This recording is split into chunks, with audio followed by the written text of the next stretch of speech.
अपने पति से जवान लड़ाती है, जवान लड़ाती है।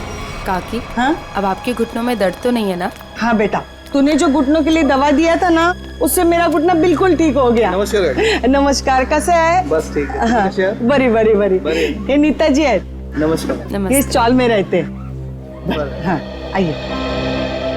हमारे चाल के लोग ना बहुत अच्छे हैं, बहुत सपोर्ट करते हैं एक दूसरे को। हाँ अपने पति से जवान लड़ाती है, हाँ? जवान लड़ाती है। ये सुनील और रेखा का फिर से किचकिच शुरू हो गया लगता है। अरे अगर मेरे को दोबारा पैसा लेने से रोका ना, तो मुझसे बुरा कोई नहीं होएगा। तुझसे बुरा हो भी कौन सकता है? कहा ना मैंने कि मैं पैसे नहीं दूंगी। जवान लड़ाती है, आज तेरे को सबक सिखा के रहेगा मैं। ए सुनील, खबरदार जो उस पे हाथ उठाया तो। देख सविताई, ये मेरा और मेरे बाइकों का पर्सनल मामला है, बीच में कुछ नहीं बोलने का। इसको तो मैं ये तुम्हारा अकेले का मामला नहीं है, सगा साहिल से मामला है यहाँ। हाँ, अगर दोबारा दुखा को तुमने धमकी दी तो तुझे चाल के बाहर उठा के फेंक दूंगा मैं। हाँ, खबरदार, जो किसी ने मेरे मर्द को धमकी दी, वो जैसा भी है मेरा पति है और इसे कोई भला बुरा नहीं कह सकता।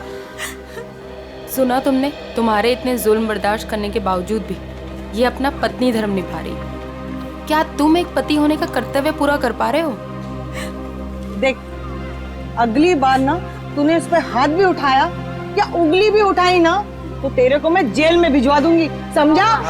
गलती हो गई। गलती हो गई, चल जा अभी। माफी हमसे नहीं, अपनी पत्नी से मांगो। अरे बस जाने दो, चलो नहा लो, मुझे भी काम के लिए निकलना है। चलिए, अच्छा है, सुनील को अक्ल आ गई आज। सुनील को तो सबक मिल गया, लेकिन इन दोनों का झगड़ा देखकर ना मेरे को मेरे पुराने दिन याद आ गए। आपके पति भी? हाँ, बहुत शराब पीता था, हर वक्त नशे में रहता था, और जब नशे में नहीं रहता था ना, तो इसी तरह जबरदस्ती मेरे से पैसा मांगता था। और आप पैसे दे देती थी? हाँ, क्या करती? और जब मैंने पैसा देना बंद किया ना, तो मेरे सारे गहने, कपड़े, घर का सारा सामान, यहाँ तक कि घर का पूरा अनाज भी बेचना शुरू कर दिया। और फिर एक दिन यही शराब उनको मुझसे दूर ले गई और लीवर फेल हो गया। आई एम सॉरी, मुझे ये सब नहीं पता था। अब आपके पति के बाद आपके घर में कौन कौन है? मेरे 2 बच्चे थे, अनुज और कशिश। भगवान भी इतना निर्दयी है ना, एक एक्सीडेंट में मेरे 2 बच्चों को मुझसे छीन लिया। मैं समझ सकती हूँ कि अपने को खोने का गम क्या होता है। हौसला रखिए, आने वाले दिन खुशियाँ ही खुशियाँ लेकर आएंगी। कल की इसी उम्मीद पे तो मैंने ये एनजीओ की स्थापना की थी, और चाल के सारे परिवार वालों को मैंने अपना परिवार माना। काकी, आप बहुत ही नेक काम कर रही हैं। अच्छा अभी रहने दे, ज्यादा तारीफ मत कर मेरी। हाँ चल अंदर चल, मैं तेरे को ना गरम गरम चाय पिलाती हूँ। हाँ अरे नहीं काकी, मुझे ना लेट हो रहा है और आज ही मुझे कॉलेज भी जाना है अपने थीसिस का फॉर्म भरने। तो हम शाम को मिलते हैं चाय पे? पक्का ना? संभल के जाना। हाँ? आज तो बहुत लेट हो गई।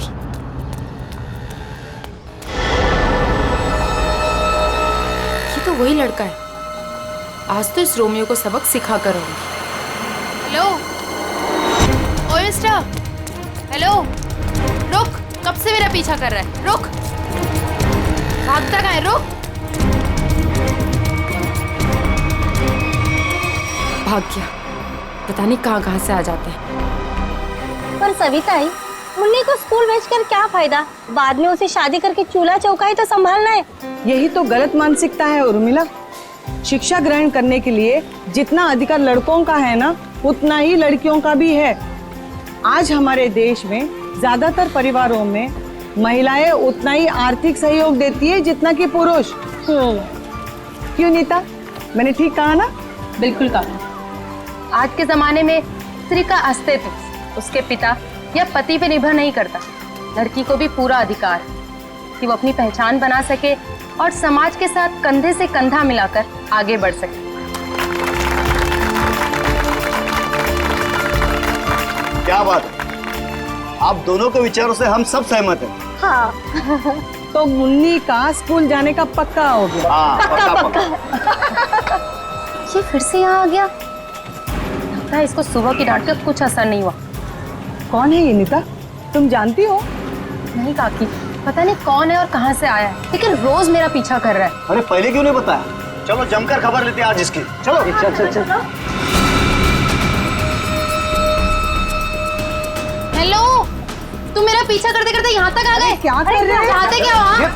अरे कहाँ जा रहे हो? मैं तुमसे बात कर रही हूँ। अरे सुनाई दे रहा है कि नहीं दे रहा? क्या हो गया इसे? अरे सीढ़ी, अरे ये तो छत, अरे छत के ऊपर जा रहा है। कहाँ जा रहे हो? एक किधर जा रहा है ये? रुको। हाँ, अरे अरे अरे, एक क्या कर रहा है? अरे नीचे उतर। अरे खोपड़ी सटक ली है तुझी, क्यों जान देना चाहता है अपनी? अरे बोल ना कुछ। अरे बोल। मैं यहाँ कैसे आया? इधर क्या कर रहा हूँ मैं? तेरे को नींद में चलने का आदत है क्या? हाँ? कब से बुला रहे थे तेरे को? ड्रामा मत करो, बताओ कि मेरा पीछा क्यों कर रहे थे? मैं बात करती हूँ। बेटा देख, तेरे दिल में ना जो कुछ भी है सच सच बता दे। तू नीता को पसंद करता है क्या? वो बात नहीं है, मैं तो नीता जी का बॉडीगार्ड हूँ। इनके पिताजी ने मुझे इस काम पर रखा था कि इनकी मैं रक्षा करूं। उन्होंने ये भी कहा था कि इनको पता न चले। झूठ मत बोलो, मेरे पापा मुझसे बिना पूछे कुछ नहीं कर सकते। मैं सच कह रहा हूँ। ये मेरा आईडी कार्ड।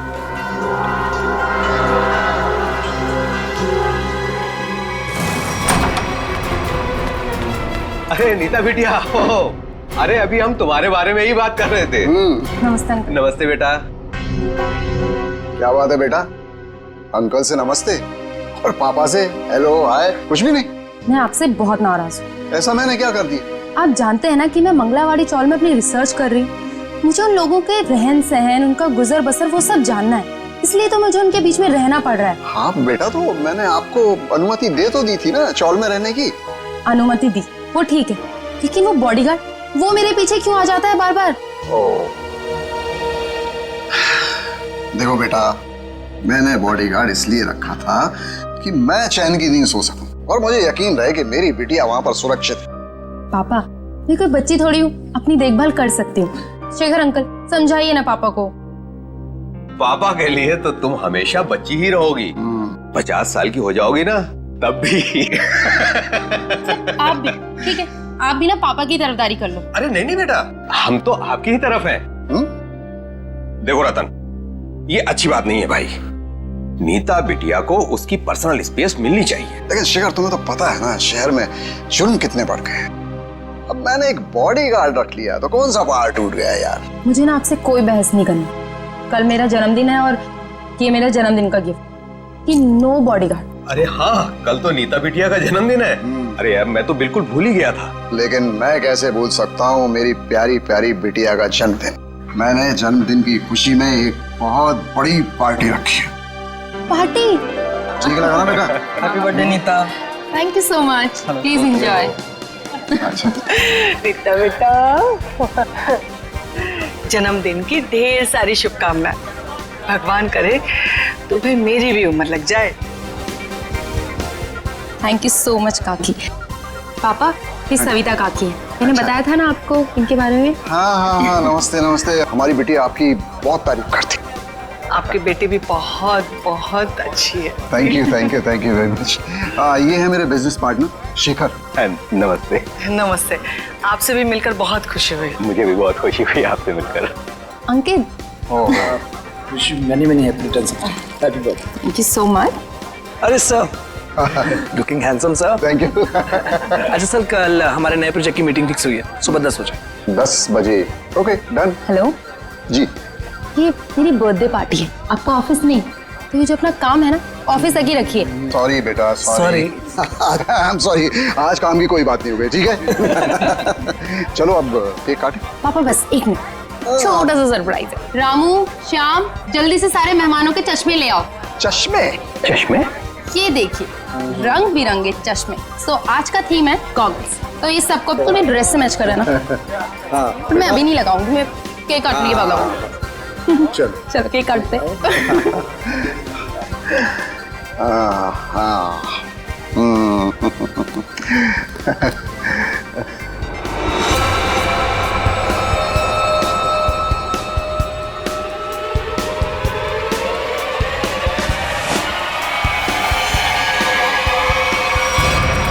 गन?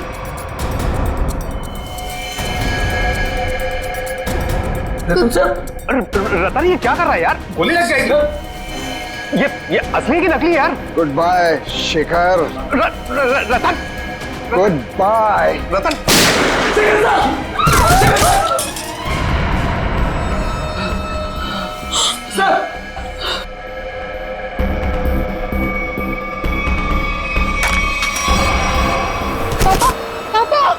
पापा ये तो बेहोश हो गए। ये अच्छा है, गोली मार के बेहोशी की एक्टिंग कर रहे हैं। अरे कोई एम्बुलेंस बुलाओ, शेखर जी को गोली लगी है। और सीआईडी को भी फोन करना पड़ेगा। Hello CID.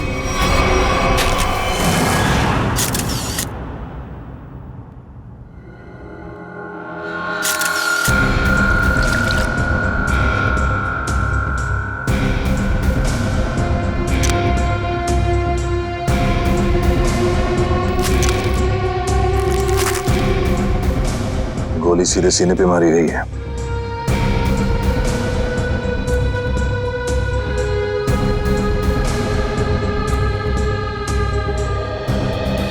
आप सबने देखा था रतन जी को गोली चलाते हुए शेखर जी पे?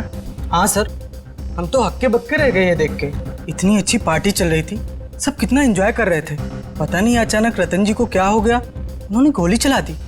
जरूर मेरे पापा के खिलाफ किसी ने साजिश की, ऐसा कर ही नहीं सकते। रतन जी। सर। रतन जी को होश आ गया। उठाओ इन्हें।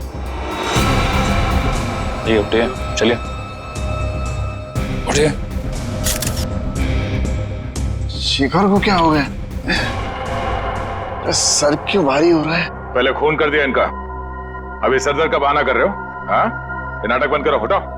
उठिए। ये आप क्या कह रहे हैं? मैंने किसी का खून नहीं किया। नीता बेटा क्या कह रहे हैं ये लोग? मेरी समझ में नहीं आ रहा है बेटा। पापा मुझे खुद समझ में नहीं आ रहा है कि ये सब हो क्या रहा है। समझ में आएगा, सबको बहुत जल्दी सबको समझ में आ जाएगा। निखिल, मयूर, घर की अच्छी तरह से तलाशी लो। यहाँ पे पार्टी में जितनी भी चीजें मौजूद है सबको उठा लो। जयंती सर, इस गन को फोरेंसिक लैब में भिजवा दो। रतन जी चलिए ब्यूरो चलते हैं। पापा ठीक तो है ना? पापा सब बैलिस्टिक्स रिपोर्ट आ गई। इसमें साफ साफ लिखा है कि शेखर को जो गोली लगी थी वो रतन जी के गन से चली थी, और उस गन पे जो उंगलियों के निशान मिले थे वो भी रतन जी के ही थे। कहिए रतन जी, क्या कहना है आपको इस बारे में? मेरे कुछ समझ में नहीं आ रहा सर। मेरा सर बहुत भारी हो रहा है।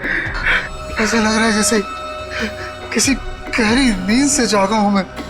कोई डरावना सपना देखा है मैंने। हाँ, मगर क्या करे, शेखर जी की मौत तो कोई सपना नहीं है। सारे सबूत यही कह रहे हैं कि शेखर का खून तुमने किया है। मैंने कोई गोली नहीं चलाई सर। आप मुझ पर यकीन क्यों नहीं कर रहे सर? तो फिर वो गोली क्या अपने आप शेखर जी के शरीर में गई? कुछ याद नहीं आ रहा है मुझे।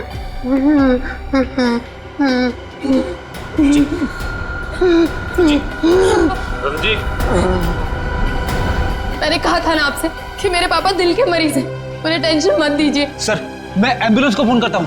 नहीं नहीं, अपनी गाड़ी में लेकर चलो, हॉस्पिटल में एडमिट करो जल्दी। चलिए। मैं भी चलती हूँ साथ में। नहीं, आप नहीं जाएंगी। उन्हें पहले एडमिट होने दो, बाद में मैं भी चलूंगा तुम्हारे साथ। प्लीज सर, मेरे पापा को छोड़ दीजिए। अगर तुम्हारे पापा ने कुछ भी नहीं किया है तो उन्हें कुछ नहीं होगा। अच्छा एक बात बताओ, रतन जी का कोई झगड़ा वगड़ा था पहले से शेखर जी के साथ, या फिर कल पार्टी में कोई झगड़ा वगड़ा हुआ था? नहीं सर, वो तो पार्टी में बहुत एंजॉय कर रहे थे। अच्छा, क्या तुम्हारे पापा के बर्ताव में कुछ तुम्हें थोड़ा अजीब सा लगा? कभी आदमी कोई टेंशन में होता है या वैसे कुछ?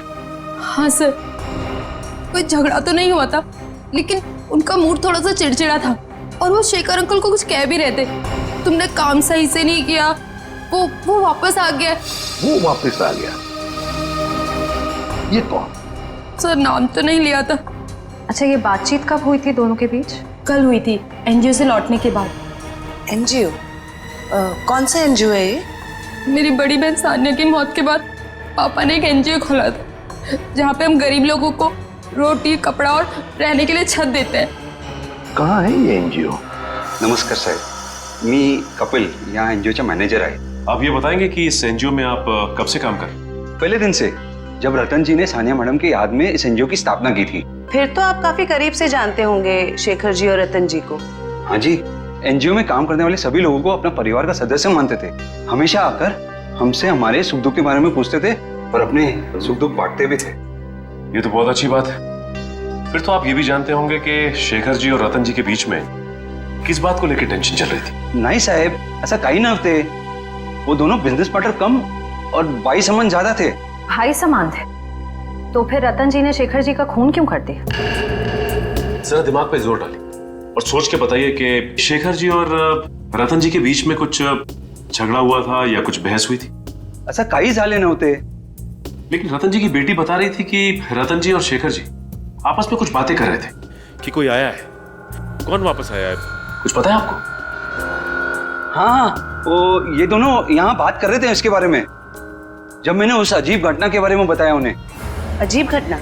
कैसी अजीब घटना? कुछ दिन पहले एक आदमी ने मुझे फोन किया था, कहा शेखर जी और रतन जी ने उसे काम पे रखा है और उसने अपना अपॉइंटमेंट लेटर मेल किया कंपनी के लेटरहेड पे, प्लीज चेक कर लीजिए। दूसरे दिन से वो काम पे आने लगा और सब फाइलें वगैरह चेक करने लगा।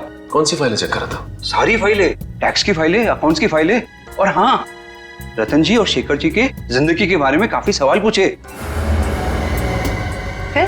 फिर क्या, बस लंच ब्रेक में खाना खाने के बहाने बाहर चला गया और वापस ही नहीं आया। जब भी मैंने इस घटना के बारे में दोनों बॉसेस को बोला तो उन्होंने कहा कि हमने किसी को काम पे रखा ही नहीं है। इतनी मेहनत करके आया था पूछताछ करने के लिए, जरूर इस जुर्म में उसका हाथ है। शेखर जी ने रतन जी को कहा कि वो वापस आ गया है, तुमने अपना काम बरोबर किया नहीं है। इस आदमी का चेहरा तो देखा था ना आपने, हमारे लिए स्केच बनवाई। साहिब, दरअसल बात यह है कि उस दिन मैं अपना चश्मा घर में भुलाया था और चश्मे के बगैर मुझे तो कुछ दिखता ही नहीं है। सामने कुर्सी पड़ी की गाड़ी पड़ी, मेरे को वो भी नहीं दिखता। सर, एक बात तो तय है, ये जरूर इन दोनों के अतीत से जुड़ा हुआ ही कोई आदमी है। एग्जैक्टली, इसीलिए तो बड़ी आसानी से इस अनजान आदमी को उन्होंने पहचान लिया। इस नए मोहरे से जल्द मिलना होगा। सर, हाँ, पता चला एनजीओ से किसका फोन था जिसकी वजह से इन दोनों के बीच में अनबन हो गई? सर, एनजीओ वालों को उसका नाम तो नहीं मालूम, लेकिन उनका कहना था कि कोई आदमी आया था, अनजान आदमी, जो काफी सवाल जवाब कर रहा था वहां। यह आदमी जरूर रतन ने जो अपने बेटी सानिया के नाम पे एनजीओ चलाया उसी से संबंधित है। रतन और शेखर दोनों इस आदमी के बारे में जानते थे और इसीलिए इन दोनों के बीच में बहस हो गई। सर, कहीं ये जो भी चीजें हो रही हैं, इन सबका संबंध सानिया की मौत से तो नहीं? नीता, बेटा एक बात बताओ, तुम्हारी बहन की मौत कैसे हुई? दीदी ने आत्महत्या की थी। क्यों? मालूम नहीं। मालूम नहीं मतलब? मैं उस वक्त हॉस्टल में थी, घर पे क्या हो रहा है क्या नहीं, सबसे अनजान। अच्छा, जब आपकी बहन ने आत्महत्या की तो उस वक्त क्या आप हॉस्टल में थी? उस वक्त तो मैं घर पे थी, छुट्टियां मनाने के लिए आई थी। मुझे आज भी वो दिन याद है जब मैं और पापा मॉल से शॉपिंग कर आए और जैसे ही पापा ने दरवाजा खोला। सानिया बेटा, सानिया, सानिया! नीता, क्या तुमने अपने पापा से पूछा नहीं, जानने की कोशिश नहीं की कि क्यों तुम्हारी बहन सानिया ने ऐसा कदम उठाया? पूछा था सर, बहुत बार, लेकिन पापा हमेशा यही कहते थे कि तुम्हें इस बारे में जानने की जरूरत नहीं, और वो रोने लगते थे। इसलिए मैंने इस बारे में कभी उनसे बात नहीं की। मगर किसी को तो पता होगा ना क्या तकलीफ थी सानिया को, कोई खास दोस्त न कोई तो? आया जी थी, वो हमेशा उनके साथ रहती थी। उसकी जिंदगी के पहले दिन से लेके आखिरी दिन तक वो हमेशा दीदी के साथ रही है। जी, ये आया रहती कहाँ है? उसी चौल में जहाँ मैं रिसर्च कर रही हूँ। अभी भी पापा उनकी चल रहा है तुम्हारा? अभी तक गिनती चालू है? आई एम सॉरी सर, पता नहीं क्यों मगर मुझे एक चश्मा कम लग रहा है। एक चश्मा कम लग रहा है मतलब? सर पार्टी में 20 लोग आए थे। हाँ। मैं कम से कम 5 बार गिन चुका हूँ, हर बार 19 चश्मे बता रहे। तो फिर एक चश्मा कहाँ गया? पता नहीं सर। जी बिल्कुल सही कह रहे हैं, जो चश्मा मेरे पापा ने पहना था वो तो इसमें है ही नहीं। पापा का चश्मा कहाँ गया? सब हो सकता है जब पापा बेहोश हुए हो तो कोई लेकर चला गया हो। कमाल है सर, पार्टी में खून हो जाता है मगर फिर भी किसी को चश्मा चुराने की सूझी। एक बात और सर, बिल्कुल उसी तरह का चश्मा मेरे बॉडीगार्ड ने भी पहना था जब वो चौल की छत से कूदकर खुदकुशी करने वाला था। एक मिनट, तुम्हें कैसे पता चला कि वो वही चश्मा था जो तुम्हारे पापा ने पहना था? क्योंकि मैंने उसे पहले भी देखा है, वो कभी चश्मा नहीं पहनता, लेकिन उसने चौल की छत से जब वो कूद रहा था तो उसने उसी तरह का चश्मा पहना था। वो चश्मा ही मनूस है। सर इस चश्मे का खून के साथ क्या कनेक्शन हो सकता है? सचिन, कोई ना कोई कनेक्शन तो जरूर है। कुछ ना कुछ तो गड़बड़ है, कुछ ना कुछ तो गड़बड़ है इस चश्मे को लेकर। क्या नीता, क्या हमारे लिए तुम्हारे पिताजी के गॉगल का जो डिजाइन है वो बनवा सकती हो हमारे स्केच आर्टिस्ट से? जरूर सर। उन दोनों को कनेक्ट कर दो।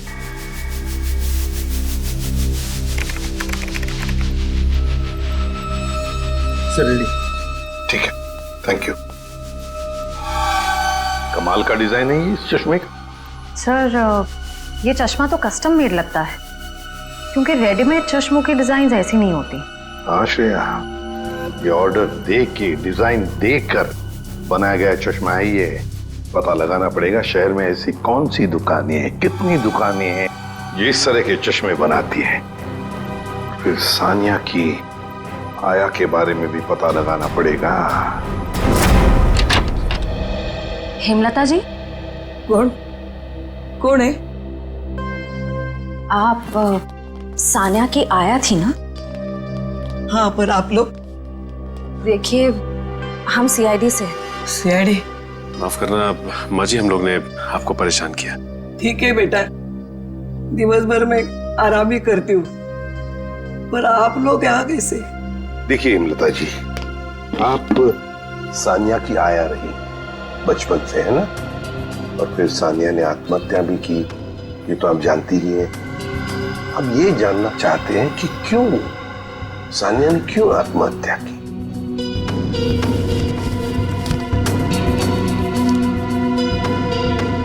बहुत दिनों बाद इन बूढ़ी आंखों को आप लोगों ने नम कर दिया। हम आपका दुख समझते हैं। मैं हूँ जिम्मेदार, मैं हूँ। या तो रतन जी को मैंने मनाना चाहिए था उस रिश्ते के लिए, वरना सानिया को मजबूर करना चाहिए था वो लड़के को भूलने के लिए। लड़का? कौन लड़का? जिससे वो प्यार करती थी। प्यार करती थी? अच्छा, तो फिर हुआ क्या? वही अमीर गरीब लड़का, गरीब था ना। एक दिन अचानक वो लड़का कहीं दूर चला गया। महीनों इंतजार करती रही सानिया, न खाती थी न पीती थी, वो अपने बंद कमरे में रोती रहती थी। वो लड़का कौन है, कहाँ रहता है, क्या उसका कोई टेलीफोन नंबर वगैरह है आपके पास? नहीं, सानिया ने कभी उसका नाम या पता नहीं बताया अभी। चल ठीक है, कोई बात नहीं। सॉरी, हमने आपको बहुत तकलीफ दी। आराम कीजिए। सर, सोच रही हूँ दया सर के लिए एक चश्मा ले लूं। दया का बर्थडे आने वाला है क्या? नहीं सर, वो हमेशा ना मुझसे उखड़े उखड़े रहते हैं, इसीलिए। अच्छा, गिफ्ट देके उनको खुश करना चाहती हो? नहीं सर, उन पे बहुत अच्छा लगेगा, इसलिए। बाद में देखते हैं। एक्सक्यूज मी जी, कहिए किसके लिए चश्मा दिखाऊं? एक मुजरिम के लिए। मुजरिम के लिए चश्मा? मैं कुछ समझा नहीं। जरा ये डिजाइन देखो चश्मे की। ये आपने ही बनाया था ना? जी हाँ, आपको पसंद है? आप लोगों के लिए भी बनवा दूं? नहीं, आप हमें माफी कीजिए। आपका बनाया हुआ ये चश्मा पहनकर लोग उल्टी सीधी हरकतें करने लगते हैं। कोई छत पे पहुंच जाता है छलांग लगाने, तो कोई किसी को गोली मार रहा है। क्या मजाक कर रही हैं आप? ये सब मेरे चश्मे की वजह से हो रहा है? हम मजाक के मूड में नहीं है। सीआईडी? अब जरा ध्यान से बताओ, किसके लिए बनाया था ये? एक मिनट सर। सर, ये कोई अभिषेक नाम का आदमी था। क्या बात है सर, नाम भी है, एड्रेस भी और फोन नंबर भी है। कॉल करो जी।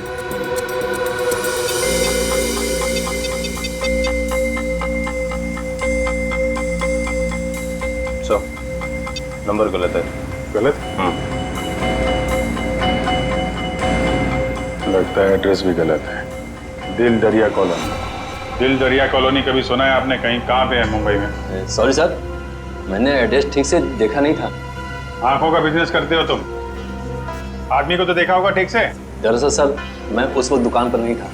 मेरा कारीगर जगनलाल था, उसने ही अभिषेक को देखा था। बुलाइए जरा ये जगनलाल जी को। जगनलाल जी साहब, ये लोग सीआईडी से हैं। जरा इन्हें बताओ, ये खास डिजाइन वाला चश्मा किसने बनवाया था? साहब, वो बड़ा ही अजीब आदमी था। बड़ी सी टोपी पहन रखी थी, आंखों पर काला चश्मा लगाया था और ना जाने कितने दिनों से उसने दाढ़ी नहीं की थी। काफी लंबी दाढ़ी थी उसकी। ओह, नाम और एड्रेस की तरह हुलिया भी नकली। कुछ और याद आता है इस आदमी के बारे में? हाँ सर, अक्सर जो लोग चश्मा बनाते हैं ना, वो सामान हमारे दुकान से ही लेते हैं, लेकिन वो खुद अपना सामान लेके आया था। फ्रेम, कांच और एक अजीब सी छोटी सी चीज उसने लगाई थी चश्मे में। छोटी सी चीज? अच्छा, उस चीज के बारे में कुछ बता सकते हैं आप? अपने मोबाइल का सिम कार्ड होता है ना, उससे भी छोटी चीज थी। और साहब, चश्मा बनने के बाद उसने मुझे पहनने भी नहीं दिया। मुझे फिटिंग चेक करवानी थी तो बोला चश्मा गंदा हो जाएगा। ये भी कोई बात हुई? कोई बात नहीं। आप जरा ये मेरा कार्ड रखिए। अगर वो आदमी दोबारा आए या दिखाई पड़े तो मुझे फोन करना, और उसको नहीं बताएंगे, इतना तो समझते हैं ना आप? समझ गए सर। सर, ये रोहन और मीशा है, ये सानिया के बड़े अच्छे दोस्त थे। घबराओ मत। देखो, हमने तुम्हें यहाँ कुछ सवाल पूछने के लिए बुलाया है। कैसे सवाल सर? सानिया के बारे में। क्या तुम लोगों को पता है सानिया ने ऐसा क्यों किया, क्यों आत्महत्या की? पता नहीं सर, अगर उसे कोई प्रॉब्लम होती तो हम जरूर उसकी मदद करते, लेकिन ऐसा कुछ नहीं था सर। एक बात बताओ, क्या सानिया का कोई बॉयफ्रेंड वगैरह था? कोई लड़का था उसकी जिंदगी में? हाँ सर, एक लड़का तो था, मगर उसने कभी हमें उससे मिलवाया नहीं। क्यों? पता नहीं सर, वो बोली सब कुछ ठीक हो जाने के बाद सबको बताएगी। बहुत सीरियस थी उसको लेकर, शादी करना चाहती थी उससे। अच्छा, क्या नाम क्या था उस लड़के का? नहीं सर, उसके बारे में कुछ भी नहीं बताया था। पर हाँ सर, वो कॉलेज खत्म होने के बाद मंगलावाड़ी चौल जाती थी। एक दो बार तो मैंने खुद उसे वहाँ पे छोड़ा था। वहाँ पे एक लड़का बाइक पे हेलमेट पहने उसका इंतजार किया करता था। मंगलावाड़ी? चलो, थैंक यू वेरी मच, तुम दोनों जा सकते हो। मंगलावाड़ी चाल? सर, नीता तो वहीं पे रिसर्च करती थी। और उसकी बहन सानिया, नीता की बहन सानिया जिस लड़के से मिलने जाती थी, वो मंगलावाड़ी चाल में ही रहता है। मंगलावाड़ी चाल में। कुछ समझ गए? समझ गया सर। मतलब ये नीता उस लड़के को जानती है, मगर जानबूझ के हमसे छुपा रही है। हाँ, मंगलावाड़ी चाल। इस लड़की को देखिए, क्या आप में से कोई भी इसे जानता है, कभी देखा है? हाँ, ये अक्सर हमारे चौल में आया करती थी उस लड़के से मिलने। कौन सा लड़का? मनोज नाम था उसका, इसी चाल में रहता था वो। रहता था मतलब अब नहीं रहता? वो दरअसल कुछ साल पहले उसे सजा हो गई थी। अब तक तो सजा पूरी भी हो गई होगी, पर वो वापस लौटा नहीं। क्या क्या किया था उसने? सर, पक्के से तो पता नहीं। पुलिस कह रही थी चोरी चकारी का इल्जाम है उस पर। मनोज, चल, thank you very much. Sir, जिस मनोज की आप बात कर रहे हैं, उसका तो सर कोई भी पुलिस रिकॉर्ड नहीं है। सुमी जी, ये कैसे हो सकता है, जबकि मंगलावाड़ी चाल में रहने वाले लोगों ने हमें बताया कि 5 साल पहले मनोज को उसी चाल में से गिरफ्तार किया था। सर, सारी फाइलें आपके सामने रखी हुई हैं। 5 साल के सारे रिकॉर्ड आप देख चुके हैं, मगर कहीं भी इस नाम का कोई शख्स नहीं है। हो सकता है मनोज की फाइल गुम हो गई। ऐसा कैसे हो सकता है सर? क्यों नहीं हो सकता? तो फिर मनोज की फाइल मिल क्यों नहीं रही है? हो सकता है सर आपको कोई गलत इंफॉर्मेशन मिल गई हो, या फिर इस नाम का कोई शख्स हो ही ना, या फिर चौल वालों ने आपसे झूठ बोल दिया। होने को तो यह भी हो सकता है कि मनोज की फाइल यहां से जानबूझकर गायब की गई।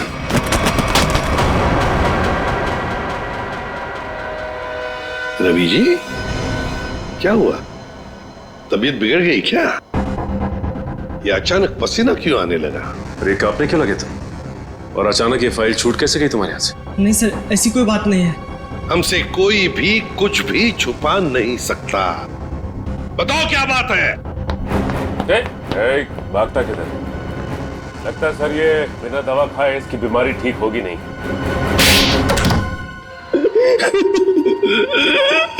सर मुझे माफ कर दीजिए, मेरे पैसों के कारण मनोज की फाइल जला दी। शर्म आनी चाहिए तुम्हें। पैसों की लालच में तुमने एक मुजरिम की मदद की, और तो और अपने नौकरी से गद्दारी की, अपने देश से भी गद्दारी की तुमने। कौन से जेल में है मनोज? सर तिलक नगर जेल में था, 7 साल की सजा थी उसे। अच्छे व्यवहार के कारण 4 साल में उसे रिहा कर दिया गया। सर अगर वो अच्छे बर्ताव के लिए रिहा हो ही रहा था तो फिर रिकॉर्ड नष्ट करने के लिए उसे घूस देने की क्या जरूरत थी? सचिन, शेखर और रतन, इन दोनों के बीच में जो बहस हुई थी उसमें शेखर बोल रहा था कि वो वापस आया है, तो फिर जरूर वो मनोज के बारे में बात हो रही थी। सर उस चश्मे वाले का फोन। हाँ सर, मैं जगन्नाथ चश्मे वाला। सर अभिजीत सर का फोन नहीं लग रहा था, इसलिए मैंने आपको फोन किया। हाँ बोलिए। सर वो आदमी फिर आया था चश्मा बनाने। अब इस वक्त कहाँ है वो आदमी? सर वो जाते वक्त फोन पे बात कर रहा था, कह रहा था कि किसी विद्युत नगर जा रहा है, सेक्टर 5। विद्युत नगर? नीता भी तो विद्युत नगर में रहती है। माय गॉड, नीता की जान को खतरा है। हाँ एसीपी सर, हम नीता के घर पहुंच गए हैं।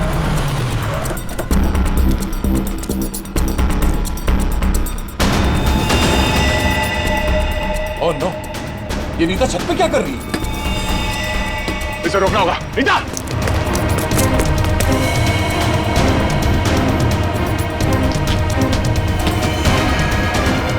नीता!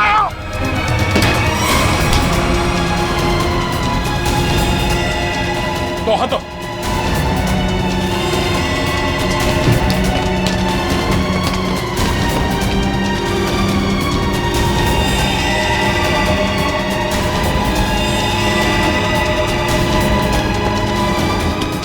पकड़ो। आ जाओ। मयूर, चश्मा। ये क्या कर रही थी तुम? अपनी जान क्यों दे रही थी? जान दे रही थी? मैं क्यों अपनी जान दूंगी? तुम छत पे क्या करने आई थी? छत पे? मैं छत पे क्या कर रही हूँ? मुझे कुछ याद नहीं आ रहा। मैंने वो चश्मा पहना था और पता नहीं, मेरा सर दर्द हो रहा है। सर इस केस में ये क्या हो रहा है? लोग अचानक खुदकुशी करने चले आते हैं। सारे हादसों में एक चीज कॉमन है, ये चश्मा। ये चश्मा पहनने से पहले क्या हुआ था वो तो याद है ना तुम्हें? हाँ सर। नीता, मुझे पता है तुम पर क्या बीत रही होगी, लेकिन तुम चिंता मत करो, सब ठीक हो जाएगा। काकी, ये क्या है? ऐसी हालत में मुझे ये गिफ्ट तुम्हें देते हुए बहुत अजीब लग रहा। गिफ्ट? हाँ, तुम्हारा बर्थडे था ना, तो हमारे चौल के बच्चों ने अपने हाथों से बड़े प्यार से तुम्हारे लिए गिफ्ट बनाया।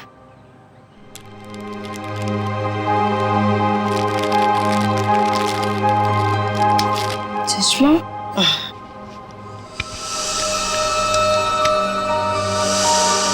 ये सविता जी कौन? सविता जी मंगलवाड़ी चौल में रहती हैं। बड़ी नेक औरत है। ये कितनी नेक औरत है ये तो उनसे मिलने के बाद ही पता चलेगा। अरे अरे अरे सविता जी, लगता है हम लोग गलत वक्त पर आ गए।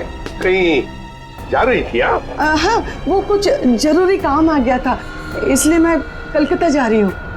लेकिन क्या करें, अब आप कलकत्ता जा नहीं पाओगी। क्यों नहीं जा पाऊंगी? वो क्या है ना कि मुजरिमों को यहाँ खुले घूमने की आजादी नहीं। मुजरिम? कौन मुजरिम? शराफत का नकाब उतार। नीता ने हमें सब कुछ बता दिया है। मेरे को कुछ काम है, मैं आप। अब तक तुम्हारी उम्र का लिहाज कर। मुझे सख्ती बरतने पे मजबूर मत करो प्लीज। बताइए। मैंने जो कुछ किया अपने बच्चों के मौत का बदला लेने के लिए किया। बच्चों की मौत का बदला? हाँ, नीता के पिता रतन ने मेरे दोनों बच्चों को मार डाला अपने बिजनेस पार्टनर शेखर की मदद लेके। जान ली? लेकिन क्यों? क्योंकि उसको गलतफहमी हो गई थी कि मेरा बेटा तनुज वही लड़का है जिसे उसकी बेटी सानिया प्यार करती थी। क्यों हुई ऐसी गलतफहमी? क्योंकि एक दिन तनुज सानिया को घर छोड़ने गया था तो रतन ने देख लिया और वो गलत समझ बैठा। फिर शेखर ने गुंडे भेजे इधर मेरे घर पे मेरे दोनों बच्चे तनुज और कशिश को मार डाला। मैं उस टाइम पे घर पे नहीं थी इसलिए जिंदा बच गए। पर नीता ने क्या बिगाड़ा था तुम्हारा? उसे क्यों सजा दी तुमने? क्योंकि रतन ने मुझसे मेरे बच्चे छीने साहब। मैं उसको वही दर्द देना चाहती थी। मनोज कहाँ पर है? मनोज? कौन मनोज? वही मनोज जिसने तुम्हें बदला लेने में मदद की थी। साहब मेरे को नहीं मालूम। बताना तो पड़ेगा ही। ये जादू वाला चश्मा कहां से बनवाया? मनोज कहां पर है? आइए आइए जनाब, आप ही का तो इंतजार था। आइए। बड़े खुश नजर आ रहे हो, क्या बात क्या है? बात ही ऐसी बॉस, आज मैं आपको एक कमाल का जादू दिखाता हूँ। देख साउंड के मेरे पास मजाक करने के लिए वक्त नहीं है, जल्दी बता। अरे यार 2 मिनट, हमेशा काम करते रहते हो, जरा जादू देखो प्लीज प्लीज। तारिका लेके आओ। एक देखो देखो देखो क्या होता है, देखो। ये लीजिए। Very good. सचिन यार तुम ये जरा चश्मा पहन लो। चश्मा? लेकिन मैं ही क्यों सर? अरे पहनो पहनो, मैं हेल्प करता हूँ तुम्हारी। ग्रेट। अब सचिन जरा ध्यान से देखो और बताओ कि ये चश्मा वहां से ला करके किसने दिया? अरे सर कैसी बात करते हैं? तारिका ने। नहीं सचिन, गौर से देखो, ये चश्मा वहां से उठा करके तारिका नहीं श्रेया लेकर के आई। मैं? अरे सर कैसी बात कर रहे हैं आप? आपके सामने जो खड़ी है वो तारिका है और जो यहाँ खड़ी है वो श्रेया है। सचिन जरा गौर से देखो और फिर बताओ, तुम्हारे सामने जो खड़ी है वो तारिका नहीं है, वो श्रेया है। सचिन। हाँ सर, मेरे सामने जो खड़ी है वो श्रेया है।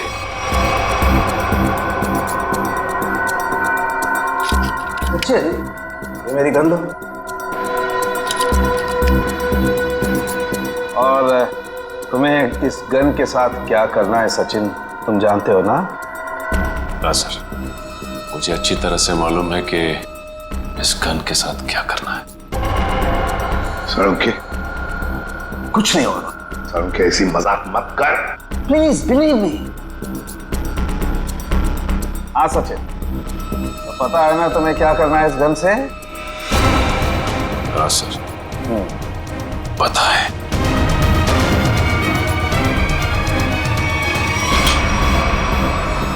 लाओ सचिन, ये गन मुझे दे दो। अब ये चश्मा भी तुम्हारा उतार देना है। बैठ जा, बैठ जा। जो हो क्या रहा है? सर भारी हो रहा। सचिन, अभी अभी आपने मुझे मारने की कोशिश की, मुझ पर गोली भी चलाई। वो तो गन खाली थी इसलिए। ये तुम क्या कह रहे हो? मैं तुम्हें मारने की कोशिश क्यों करूंगा? मैं तुम्हें गोली क्यों चलाऊंगा? रिलैक्स रिलैक्स, मैं बताता। बस ये बहुत ही स्पेशल चश्मा है। इस चश्मे में एक डिवाइस लगेगी, एक ऐसा यंत्र जिसकी वजह से जो इंसान इस चश्मे को पहनता है वो सम्मोहित हो जाएगा, हिप्नोटाइज। और ये नैनो डिवाइस है जो वॉइस रिकॉर्ड करता रहता है। तो जिस इंसान ने चश्मा पहना है उससे ये बताता रहता है कि उसे एग्जैक्टली करना क्या है। आपने जो मुझ पर गोली चलाई वो भी इसी डिवाइस की वजह से। इसलिए वो आवाज आ रही थी। लेकिन ये आवाज हमें सुनाई क्यों नहीं दी? वो इसलिए क्योंकि वो आवाज बहुत ही ज्यादा धीमी है। बॉस, वो आवाज इतनी कम है कि बाजू में खड़ा इंसान भी वो आवाज सुन नहीं सकता है। और जैसे ही ये चश्मा उतारा जाता है आदमी भूल जाता है कि उसने जब वो चश्मा पहना था क्या किया था उस वक्त। एग्जैक्टली। और इसीलिए रतन जी को ये याद नहीं था कि इन्होंने शेखर पे गोली चलाई। और उस बॉडीगार्ड को भी इसीलिए पता नहीं चला कि वो कब छत पर गया और कब छलांग लगाई। ये सारा इस मनोज का किया हुआ कर्म है। अब वो वक्त आ गया है जो मैंने अपनी पूरी जिंदगी में किया, वो सारे कर्मों का हिसाब होगा। अफसोस पाप का घड़ा पुण्य से भी भारी है, लेकिन मेरी जैसी औरत का जीने का कोई अधिकार नहीं है, कोई अधिकार नहीं है। उम्मीद करती हूँ अगले जन्म में अच्छा इंसान बनने की कोशिश करूंगी।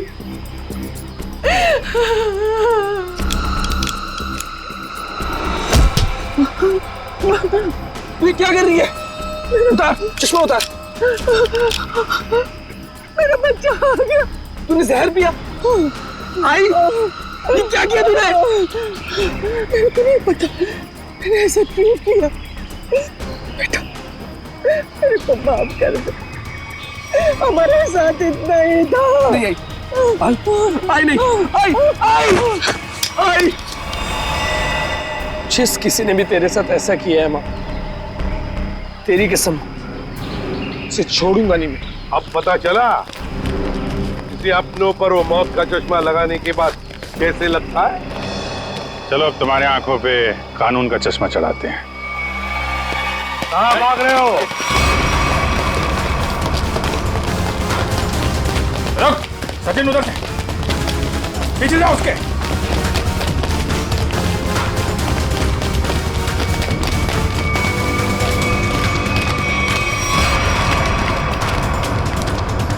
Wish you many happy returns of the day. Happy birthday. so much. अब जेल की चक्की पीसने की तैयारी करो। सविता जी भले ही मेरी असली माँ ना थी, फिर वो मेरे लिए मेरी माँ से भी बढ़कर थी। उनके बच्चों के मरने के बाद उन्होंने मुझे ही अपना बेटा माना था।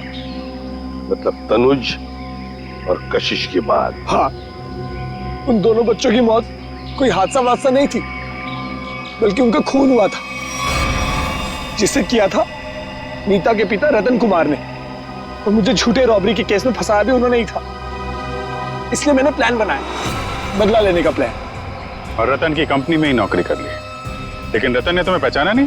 रतन और शेखर ने मुझे नहीं पहचाना, क्योंकि उन्होंने मुझे कभी देखा ही नहीं था। और इसी बात का मैंने फायदा उठाया, और जेल से छूटने के बाद ना ही मैंने सविता माँ के बच्चों का बदला लिया, बल्कि अपनी सान्या, जिसे मैं इतना प्यार करता था, उसकी भी मौत का मैंने बदला लिया। हमारे पास चले आते, हम तुम्हें न्याय दिलाते। कानून पर से तो विश्वास ही उठ गया था मेरा, इसलिए मैंने खुद ही न्याय करने की सोची। नीता से दोस्ती की, फिर उसे मार दिया। सान्या से प्यार करते थे तुम, इसे प्यार कहते हो? उसकी बहन की जान लेने चले थे तुम। वो तो अच्छा हुआ हम लोग वक्त पे पहुंच गए और उसे बचा लिया। क्या नीता जिंदा है? हाँ जिंदा है। बहुत कोशिश की ना तुमने उसे मारवाने की। उसके बॉडीगार्ड को भी वो चश्मा पहना दिया ताकि वो आत्महत्या कर ले, मगर नहीं, तुम्हारा प्लान वैसे ही फेल हो गया। हाँ, मगर रतन का प्लान फेल नहीं हुआ। मैंने वेटर के जरिए उसे खूनी चश्मा पहनाया और उसी के जरिए उसी के दोस्त को मरवा दिया। और फिर हमारे आने से पहले वो चश्मा तुमने गायब कर दिया। तो फिर वो चश्मा सविता के जरिए तुमने नीता तक पहुंचा दिया।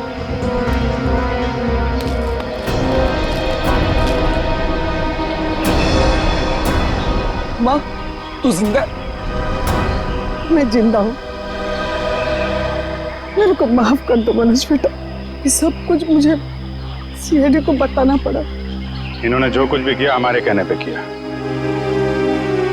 अपना बदला पूरा करने के लिए तुमने बहुत नाटक किया और तुम्हारी असलियत सामने लाने के लिए हमने भी एक छोटा सा नाटक किया।